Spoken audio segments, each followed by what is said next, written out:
प्रिय विद्यार्थियों, पूर्व के वीडियो लेक्चर में हमने विभिन्न अंतर्राष्ट्रीय एजेंसियों संगठन की चर्चा शुरू की थी।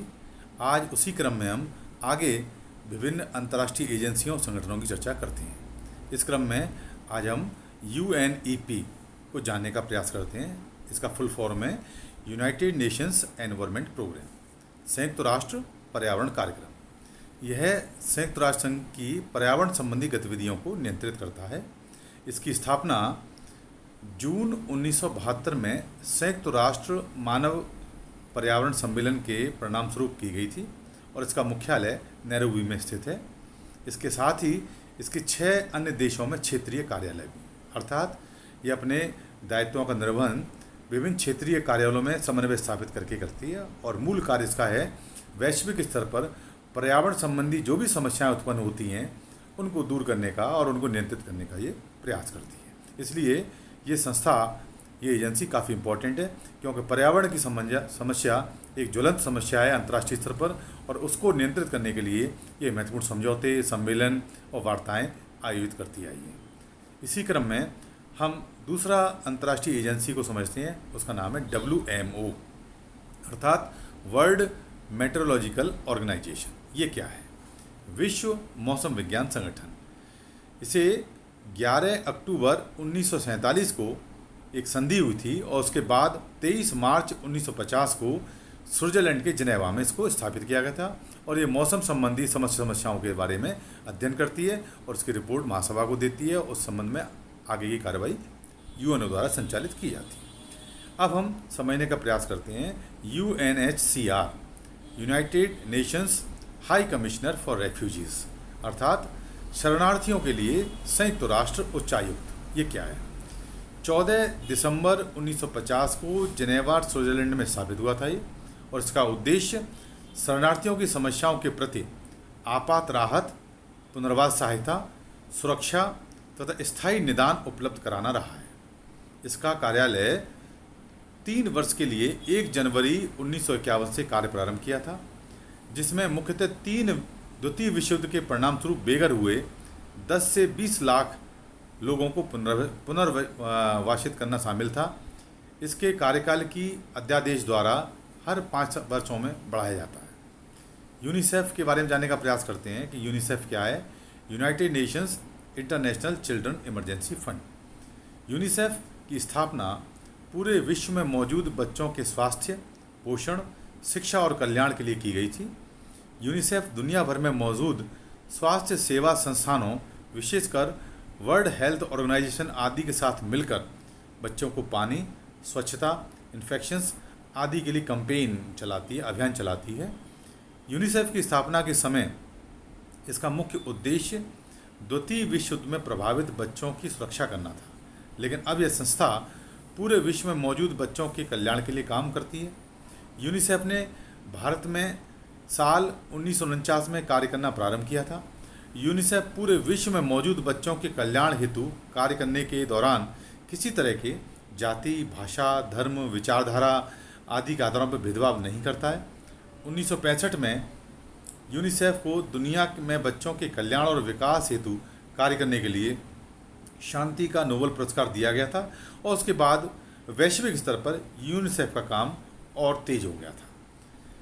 इस समय यूनिसेफ संस्था के कार्यकर्ता पूरे विश्व में लगभग 190 से अधिक देशों में बच्चों के कल्याण के लिए लगातार काम कर रहे हैं। यूनिसेफ हर साल पूरी दुनिया में नवजात बच्चों के टीकाकरण के लिए लगभग 3 बिलियन से अधिक टीके प्रदान करता है। आंकड़ों के अनुसार यूनिसेफ की शिक्षा इकाई के कारण साल 2006 तक लगभग 12 मिलियन बच्चे पढ़ाई के लिए स्कूल वापस जा सके, अर्थात बच्चों का जो बीच में स्कूल ड्रॉप आउट जो होता है उसको रोकने का काम करती है और बच्चों को पुनः शिक्षा की ओर मोड़ने का प्रयास यूनिसेफ के माध्यम से किया जाता है। यूनिसेफ लगभग 49 से अधिक देशों में, जिसमें HIV एड्स के बचाव के लिए लड़ाई के लिए कार्यरत है। इसलिए यूनिसेफ बच्चों को सुरक्षा प्रदान करने के लिए, बच्चों के स्वास्थ्य संबंधी समस्याओं के लिए, बच्चों के एजुकेशन के लिए, इन सारे कार्यों के लिए बड़े इफ़ेक्टिव तरीके से कार्य कर रही है। इसलिए आए दिन हम इस संस्था के बारे में चर्चाएं सुनते आए हैं। इसी क्रम में अब हम समझने का प्रयास करते हैं अंकटाड, UNCAD। ये क्या है?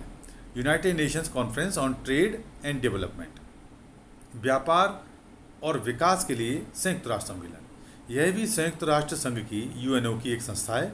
इसकी स्थापना 1964 में की गई थी। यह संस्था व्यापार, निवेश और विकास इन मुद्दों से संबंधित उद्देश्यों को लेकर चलती है और इसका स्थायी सचिवालय स्विट्जरलैंड के जिनेवा में स्थित है। अब हम IBRD को समझते हैं। IBRD क्या है? International bank for reconstruction and development, जिसको संक्षिप्त में हम वर्ल्ड बैंक के नाम से भी जानते हैं, अर्थात पुनर्निर्माण एवं विकास के लिए अंतर्राष्ट्रीय बैंक, और आम बोलचाल की भाषा में हम अंतर्राष्ट्रीय बैंक, वर्ल्ड बैंक इस नाम से भी इनको देखते आए। IBRD international bank for reconstruction and development की स्थापना जुलाई 1944 में हुई थी और वर्तमान में इसके 189 सदस्य हैं। IBRD अर्थात वर्ल्ड बैंक का जो उद्देश्य है वो मध्यम विकास वाले देशों और ऋणग्रस्त गरीब देशों में ऋण, गारंटी और गैर उधार सेवाओं के माध्यम से सतत विकास को बढ़ावा देना है, जिसमें विश्लेषणात्मक और सलाहकार सेवाएं भी शामिल हैं। इसका मुख्य उद्देश्य सदस्य राष्ट्रों को पुनर्निर्माण और विकास के कार्यों में आर्थिक सहायता देना है। विश्व बैंक समूह 5 अंतर्राष्ट्रीय संगठनों का एक ऐसा समूह है जो सदस्य देशों को वित्त और वित्तीय सलाह देता है और इसका मुख्यालय वॉशिंगटन DC, अमेरिका में है। अब हम इसी क्रम में एक अंतर्राष्ट्रीय संगठन है जिसको हम कहते हैं SAARC, SAARC, south Asian association for regional cooperation, Hindi में इसको दक्षेस भी कहते हैं और पूरा नाम है दक्षिण एशियाई क्षेत्रीय सहयोग संगठन। ये क्या है? यह दक्षिण एशिया के 8 देशों का आर्थिक और राजनीतिक संगठन है। संगठन के जो सदस्य देशों की संख्या लगभग 1.5 अरब को देखा जाए तो यह किसी भी क्षेत्रीय संगठन की तुलना में सबसे ज़्यादा प्रभावशाली है। इसकी स्थापना 8 दिसंबर 1985 को बांग्लादेश के ढाका में भारत, पाकिस्तान, बांग्लादेश, श्रीलंका, नेपाल, मालदीव और भूटान द्वारा मिलकर की गई थी। उसके बाद अप्रैल 2007 में संघ के 14वें शिखर सम्मेलन में अफगानिस्तान इसका 8वां सदस्य बन गया। आपसे पूछा जा सकता है कि सार्क की स्थापना 7 देशों को साथ लेकर की गई थी, लेकिन अफगानिस्तान या 8वां सदस्य कौन सा था और कब बना? तो जो 14वां शिखर सम्मेलन इसका 2007 में हुआ था, उसमें अफगानिस्तान इसका 8वां सदस्य बन गया था। इस प्रकार वर्तमान में सार्क की कुल सदस्य संख्या 8 है। इस संगठन का उद्देश्य दक्षिण एशिया में आपसी सहयोग से शांति और प्रगति हासिल करना है और इसका मुख्यालय नेपाल के काठमांडू में है। अब हम संक्षिप्त में आसियान को समझने का प्रयास करते हैं। ASEAN, association of south east Asian Nations. आप देख सकते हो कि इस चित्र में जो देश हैं ये इसके सदस्य हैं: Brunei, Cambodia, Indonesia, Laos, Malaysia, Myanmar, Philippines, Singapore, Thailand और वियतनाम। ये इसके 8 ये सदस्य देश हैं। 10 दक्षिण पूर्वी एशियाई देशों का ये समूह है जो आपस में आर्थिक विकास और समृद्धि को बढ़ावा देने और क्षेत्र में शांति और स्थिरता कायम करने के लिए भी कार्य करते हैं। इसका मुख्यालय इंडोनेशिया की राजधानी जकार्ता में है। आसियान की स्थापना 8 अगस्त 1967 को थाईलैंड की राजधानी बैंकॉक में की गई थी और इसका मुख्यालय कहाँ है? इंडोनेशिया की राजधानी जकार्ता में। स्थापना बैंकॉक में हुई थी थाईलैंड के में, और राजधानी इसकी जो मुख्यालय है वो इंडोनेशिया की राजधानी जकार्ता में। ये विशेष तौर पर ध्यान अपने को रखना है। इसके संस्थापक सदस्य थाईलैंड, इंडोनेशिया, मलेशिया, फिलीपींस और सिंगापुर थे। ब्रुनेई इस संगठन में 1984 में शामिल हुआ और 1995 में वियतनाम शामिल हुआ। इसके बाद 1997 में लाओस और बर्मा, आज के समय में म्यांमार इसके सदस्य बने। 1976 में आसियान की एक बैठक, प्रथम बैठक में बंधुत्व और सहयोग की संधि पर हस्ताक्षर किए गए और 1994 में आसियान ने एशियाई क्षेत्रीय forum, Asian regional forum ARF की स्थापना की गई, जिसका उद्देश्य सुरक्षा को बढ़ावा देना था। अमेरिका, रूस, भारत, चीन, जापान और उत्तरी कोरिया सहित ARF के 23 सदस्य हैं। अब हम ओपेक को जानने का प्रयास करते हैं कि ओपेक क्या है। OPEC, Organization of Petroleum Exporting Countries, तेल निर्यातक देशों का संघ। ओपेक भी एक स्थायी अंतर सरकारी संगठन है। इसकी स्थापना वर्ष 1960 में इराक में आयोजित बगदाद सम्मेलन, जो 10 से 14 सितंबर 1960 को आयोजित हुआ था, उस दौरान की गई थी। ईरान, इराक, कुवैत, सऊदी अरब, वेनेजुएला, इस संगठन के 5 ये संस्थापक सदस्य देश थे। ओपेक का मुख्यालय ऑस्ट्रिया के वियना में स्थित है। 15 सदस्यीय संगठन में से 2018 में कतर के बाहर हो जाने के बाद वर्तमान में इसकी सदस्य संख्या 14 रह गई है। अब हम नाटो को समझने का प्रयास करते हैं कि नाटो क्या है।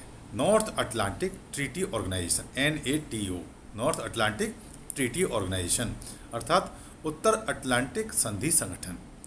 नाटो भी क्या है, एक सैन्य संगठन है जिसकी स्थापना 4 अप्रैल 1949 को हुई थी। द्वितीय विश्व युद्ध जैसे ही समाप्त हुआ था और जैसे ही दोनों महाशक्तियों रूस और सोवियत संघ और अमेरिका के मध्य शीत युद्ध शुरू हुआ, उस दौरान साम्यवादी प्रसार को रोकने के लिए पश्चिमी देशों ने अमेरिका के नेतृत्व में ये इस सैन्य संगठन की स्थापना की गई थी, जिसके पीछे जो मूल भाव था वो सामूहिक सुरक्षा का भाव था और साम्यवादी विचारधारा को रोकना रहा है।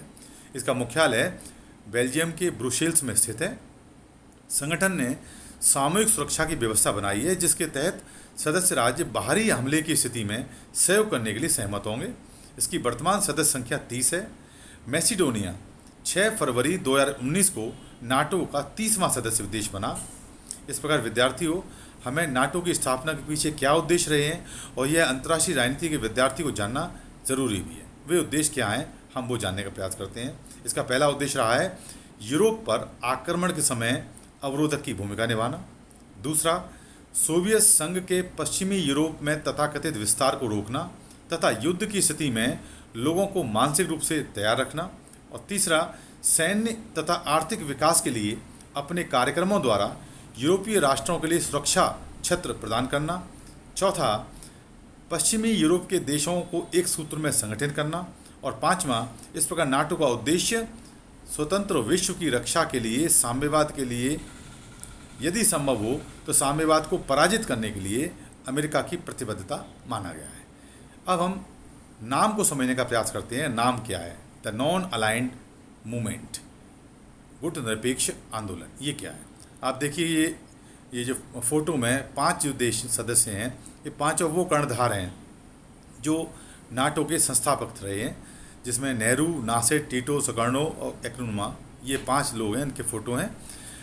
नाम राष्ट्रों की एक अंतर्राष्ट्रीय संस्था है जिन्होंने निश्चय किया है कि विश्व में वे किसी भी पावर ब्लॉक के संग या विरोध में नहीं रहेंगे। यह आंदोलन भारत के तत्कालीन प्रधानमंत्री जवाहरलाल नेहरू, मिस्र के पूर्व राष्ट्रपति कर्नल अब्दुल नासिर, यूगोस्लाविया के राष्ट्रपति जोसेफ वरोज टिटो, जिसको मार्शल टिटो भी कहते हैं, और इंडोनेशिया के डॉक्टर सुकर्णो और घना के क्वामे एक्रनुमा द्वारा आरंभ किया था। ये पांचों के सदस्यों के फोटो हैं। इसकी स्थापना बेलग्रेड में अप्रैल 1961 में हुई थी। वर्तमान में इसके 120 सदस्य हो चुके हैं।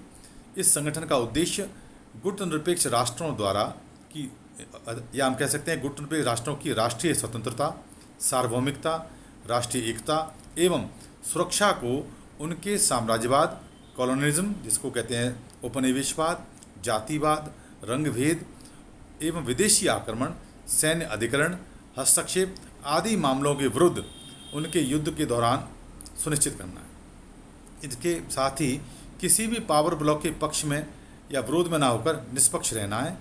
ये संयुक्त राष्ट्र संघ के कुल सदस्यों की संख्या के लगभग 2/3 और विश्व की कुल जनसंख्या का 55% भाग का प्रतिनिधित्व करता है। खासकर इसमें तृतीय विश्व यानी विकासशील देशों के सदस्य देश शामिल होते हैं। गुट निरपेक्ष आंदोलन का मूल उद्देश्य ये है कि वैश्विक समस्याओं पर स्वतंत्र चिंतन करते हुए न्याय का समर्थन करना है। किसी के साथ ना देने का मतलब ये नहीं है कि नेगेटिव न्यूट्रलिटी नहीं है। इसको हम ये कह सकते हैं कि दुनिया में कहीं भी यदि मानव अधिकारों का उल्लंघन होता है, क्षेत्रीय अखंडता का उल्लंघन होता है, तो ये देश न्याय का समर्थन करते हैं और स्पष्ट शब्दों में अपनी बात को रखते हैं। इस प्रकार ये एक प्रकार से संप्रभुता और सार्वभौमिकता को ध्यान में रखते हुए स्वतंत्र विदेश नीति का पालन करते हैं और किसी भी पावर ब्लॉक में साथ ना रहकर स्वतंत्र विदेश नीति का अनुसरण करते हुए न्याय और सत्य का समर्थन करते हैं। इस विचारधारा को लेकर के ये तृतीय विश्व के देशों का, विकासशील देशों का ये एक संगठन स्थापित किया गया था जो आज भी कार्यरत है। आशा है कि आपको इन विशिष्ट एजेंसियों स्पेशलाइज्ड एजेंसियों और विभिन्न संगठनों के बारे में संक्षिप्त जानकारी प्राप्त हुई होगी और परीक्षा में ये आपको सहायता प्रदान करेंगे। आगे के वीडियो लेक्चर में हम आगे के संगठनों और विशिष्ट एजेंसियों की चर्चा करेंगे। धन्यवाद।